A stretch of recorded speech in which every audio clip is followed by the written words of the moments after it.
चाय से शुरू हुई थी सरकार और गाय पे अटक गई और विकास की मौसी 10 साल में रास्ते में भटक गई। कि अगर समय चला गया तो साधना नहीं होगी, अगर भक्त रूठ गए तो आराधना नहीं होगी। और 3 से 303 से 240 के आंकड़े बोलते हैं कि इस बार जो आप चले गए तो दोबारा लौटने की संभावना नहीं होगी। Sir okay sir, no problem sir. ये पैगाम दिया कि पश्चिम बंगाल में नफरत की रणनीति और धोखेबाजी की राजनीति नहीं चलेगी।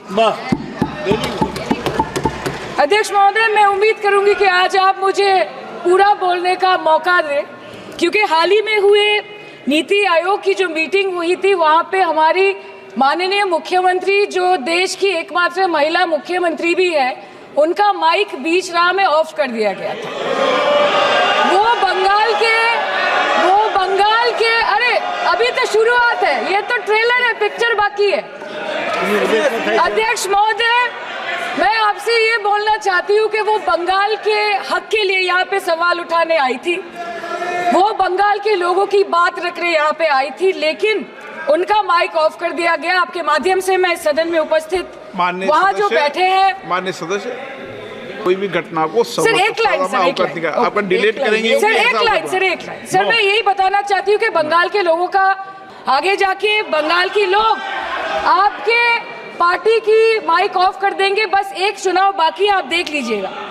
Sir, all India Trinamool Congress इस सदन और इस देश का 3rd लार्जेस्ट ऑपोजिशन पार्टी है, और हम आपसे धन्यवाद हम आपको देते हैं कि आपने हमको रेलवे, स्वास्थ्य, शिक्षा और आज ये पशुपालन जैसे महत्वपूर्ण विषय पे चर्चा करने का मौका दिया।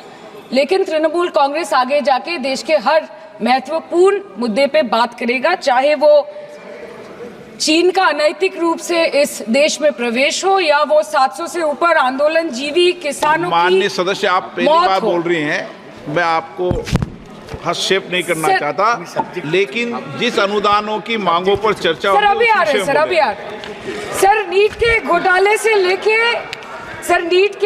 से लेके जीएसटी के बोझ तक, एयरपोर्ट की छत टूट जाने से लेके रेल पटरी से छूट जाने तक, तृणमूल कांग्रेस के सदस्य, हर सांसद देश के हर गंभीर मुद्दे पर चर्चा करेंगे। बस यही आपको बोलना था। चाय से शुरू हुई थी सरकार और गाय पे अटक गई और विकास की मौसी 10 साल में रास्ते में भटक गई।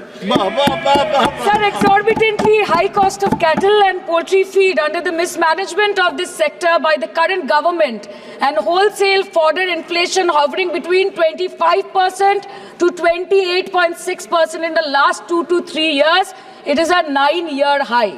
Sir, किसान खुद क्या खाएंगे? अपने परिवार के लोगों का खिलाएंगे? अपनी गाय, भैंस, भेड़, बकरी को क्या खिलाएंगे?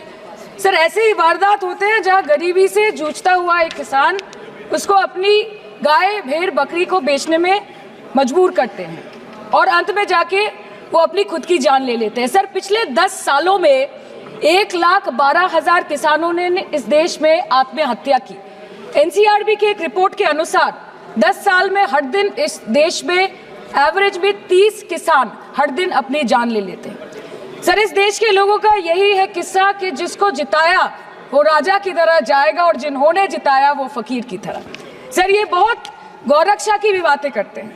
देश के लोगों को ये पता होना चाहिए that there is a fodder crisis in India and the union minister has himself stated in a written reply in Rajya Sabha that yes, the country is deficit in fodder. आम आदमी के दूध, छाछ, लस्सी, दही, पनीर पर 5% की जीएसटी, क्रीम, कंडेंस्ड मिल्क, मक्खन, घी पर 12% की जीएसटी और अमीरों के हीरो पर सिर्फ 1.5% की जीएसटी। सरकार उनको रिलीफ नहीं देती है जो विदेश में जाके मिल्क शेक और लाते की चुस्कियां लगाते हैं। ये सरकार उनको रिलीफ नहीं देती जो आम आदमी 2 पैकेट दूध खरीदने से पहले 10 बार सोचता है। सर, बचपन से हम सुनते आए थे कि संडे हो या मंडे रोज खाओ अंडे। India rank 2nd in egg production in the world. और अंडे का फंडा यही है सर कि भारत के बच्चों के किस्मत में महीने में एक अंडा नहीं मिलता। मिड डे मील के चलते हफ्ते में अगर एक आध अंडा मिल भी रहा था तो कहीं धर्म के नाम पे तो कहीं महंगाई के चलते उसे बंद करने की मांग उठ रही है। मैडम, मैं बस ये कहना चाहती हूँ कि इस बीजेपी सरकार ने पिछले 10 सालों में इस देश के लिए क्या किया, उससे बड़ी तालिका बनेगी कि 10 साल में क्या क्या कर सकते थे पर किया नहीं।